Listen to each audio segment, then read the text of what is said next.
Welcome to Parmar revision series day 2। Geography का shift 2 है। Topic हमारा रहने वाला है टाइप्स ऑफ सॉइल और बहुत इंपॉर्टेंट टॉपिक है। एसएससी में तो एक क्वेश्चन पक्के और बैंक रेलवे में भी आने वाले।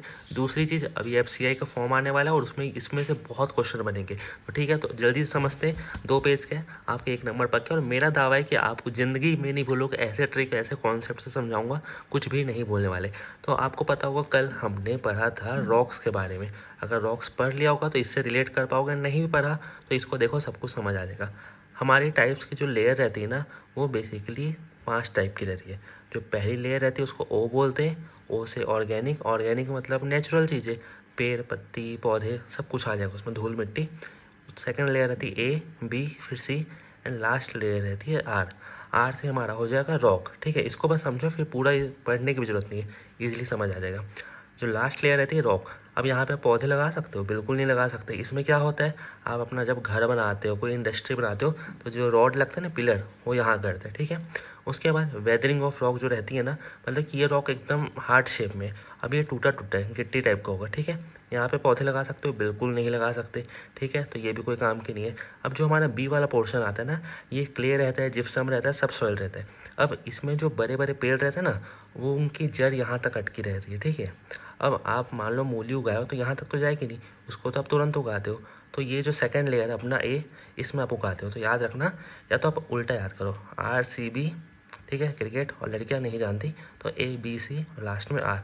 3 ही 4 लेयर रहेगी। लेयर फॉर्म वाइज पूछता है, ये सब के नाम है। ए का नाम अपना टॉप सॉइल हो गया, बी का नाम अपना सब सॉइल हो गया, सी में वेदरिंग ऑफ रॉक होगा, और आर का रहता है हार्ड रॉक रहता है, जो कि ब्रेकेबल नहीं रहता है। ठीक है, इसमें आप पौधे नहीं लगा सकते। तो क्वेश्चन ये पूछेगा कि आप पौधे और पेड़ कहाँ तक लगा सकते हो, तो आपको ए और बी मानना है। और ओ ना, मतलब मोस्टली साइंटिस्ट मानते ही नहीं है कि ऑर्गेनिक लेयर भी कुछ होता है, क्योंकि यार ऑर्गेनिक हो गया, नेचुरल हो गया, इसका मतलब ये पत्ता भी गिर जाएगा, कुछ पेड़ टूट के गिर गया वो हो जाएगा, कोई चूहा मर गया या इंसान जानवर कुछ भी, तो वो ऊपर वाला लेयर धूल मिट्टी से इधर उधर बाढ़ से, इस शिफ्ट से इसके खेत से उसके खेत में चले जाएगा। और सबसे ज़्यादा उपजाऊ अपना ए रहता है। ठीक है, और सबसे ज़्यादा पोटाशियम और फॉस्फोरस आपके ऊपर वाले लेयर में पाई जाती है, बट इंडिया में इसकी बहुत कमी है। ये नहीं पूछेगा, आपके नॉलेज के लिए बता रहा हूँ, जिसको हमें ह्यूमस बोलते हैं, ओ लेयर को ही ह्यूमस बोला जाता है। हाँ, इतना समझ गए। अब कितने टाइप की मिट्टी होती है, तो देखो बेसिकली ना 4 टाइप की मिट्टी होती है और क्वेश्चन यहीं से पूछता है। पहला होता है एलोवियल, दूसरा होता है रेड सॉइल, तीसरा होता है ब्लैक सॉइल एंड फोर्थ होता है लेटरल सॉइल। अभी इंडिया के मैप से समझो, जो हमारा एलोवियल सॉइल है ना, वो 40% एरिया में फैला है।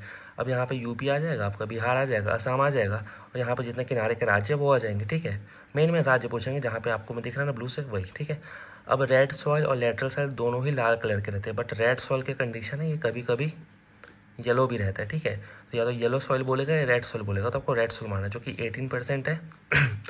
और ये कहाँ पाया जाता है, देखो बेसिकली ये एरिया छत्तीसगढ़ से जाएगा, तो यहाँ साइड पाया जाएगा। अब जो ब्लैक सॉइल है वो 15% पाया जाता है, और वो बेसिकली महाराष्ट्र में और गुजरात में पाया जाता है। आपको 2 चीज़ दिमाग में चिपक गई है, एलुवियल सॉइल सबसे ज़्यादा मात्रा में, ब्लैक सॉइल महाराष्ट्र और गुजरात में।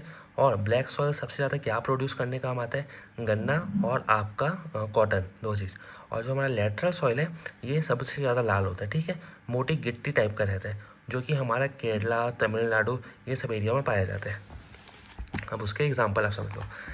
एलोवियल सॉइल खेती के लिए सबसे ज़्यादा उपजाऊ रहता है, मोर फर्टाइल। ठीक है, उपजाऊ, रिच इन पोटाश रहता है, और लेस इन फॉस्फोरस रहता है। ठीक है, और फॉस्फोरस से क्या बनता है, नीचे कमेंट करके बताना। एलोवियल सॉइल के 2 टाइप है, एक है खादर, जिसको हम न्यू एलोवियल सॉइल बोलते हैं, दूसरा है बांगर। बांगर मतलब ओल्ड। ठीक है, ओल्ड एलोवियल सॉइल को बांगर बोलते हैं। दूसरा आते हैं हम रेड सॉइल की तरफ। ठीक है, रेड सॉइल में आप खेती तो कर सकते हो, बट मोस्टली चीज़ें इसमें नहीं हो सकती, क्योंकि इसमें अगर आप पानी अच्छे से डालोगे, सिंचाई अच्छी करोगे, तो ही ये फसल देगा। तो इसमें कंडीशन में क्या उगता है, बाजरा उगता है, जौ उगता है, और ये खनिज पदार्थों के लिए ज़्यादा उपजाऊ रहता है। और इसका क्वेश्चन यहाँ से पूछता है कि इसका रेड कलर किस रीज़न से, क्योंकि इसमें आयरन ऑक्साइड पाया जाता है, जिस वजह से इसका कलर लाल रहता है। इंपॉर्टेंट टॉपिक है, इसलिए बता रहा हूँ कि जो जो आपके दिमाग में और एग्जाम में पूछ सके, फालतू ज़्यादा पढ़ने की ज़रूरत नहीं है। अब हम चलते हैं ब्लैक सॉइल की तरफ। ब्लैक सॉइल में ये पूछेगा कि ऊपर से ऐसी कौन सी सॉइल है जो कि ड्राई दिखती है बट अंदर गीला रहता है, ये पानी ऐसा मान के चलो। ठीक है, तो ये ब्लैक सॉइल है, तो ऊपर से लगेगा यार सूखा है, जान नहीं, एकदम क्रैक आ गया। ठीक है, बट अंदर से ये बहुत उपजाऊ रहेगा। और इसमें गन्ने और कॉटन दोनों की खेती होती है। अब गन्ना तो यार पूरा पानी भरा रहता है ना, गन्ने के अंदर तो रस रहता है, जब अंदर पानी होगा नहीं तो रस कहाँ से आएगा। तो इस चीज़ से याद रखना, ब्लैक सॉइल गन्ने का होता है और उसके नीचे पानी रहता है, ऊपर सूखा रहता है। अब ब्लैक सॉइल बनता कैसे है, तो अगर आपने रॉक वाला लेक्चर किया होगा, इससे पहले कर लेना, तो आपको पता चल जाएगा। जो बसाल्ट रहता है, गबरू ग्रेनाइट, बसाल्ट प्यूमाइट, आपको बताया था, बाहर की लेयर रहती है लावा की, उससे घिस के बनता है, जिसको हम ब्लैक सॉइल बोलते हैं या रेंगुर सॉइल जो भी बोलते हैं, ठीक है। इतना ही पूछेगा, उसके अलावा नहीं पूछेगा। अब लास्ट अपना लेटरल सॉइल या लेटराइट सॉइल। ये टी, कॉफ़ी, मसाला, स्पाइसेस, काजू, इलायची, जितने भी हमारे रहते हैं ना मसाले वाली चीज़ें, वहाँ बनता है। अब कहाँ पाया जाता है, अब ये देखो, जो हमारा कोस्टल एरिया ना, यहाँ पे पाया जाएगा। अब जो वास्को डिगामा आया था यहाँ से ट्रैवल करके, तो वहाँ पे उन लोग गिफ्ट में क्या देते हैं, हमारे इंडियन लोग, जो कि सबसे बड़ी गलती की, उसको मसाला दे के बेचे और वो 60 गुना मुनाफा में उसको बेच दिया। तो आप ये याद रखना, वास्को डिगामा कहाँ आया था, केरला, तमिलनाडु, कोस्टल प्लेन, ये सब एरिया में आया था। तो उसी वजह से यहाँ पे लेटरल सॉइल पाया जाता है और टी, कॉफ़ी, मसाले, ये सब के कल्टीवेशन में मदद करते हैं। अब आप एलिमिनेट खुद कर दोगे और देखना, अब आप खुद आंसर बताते रह जाओगे।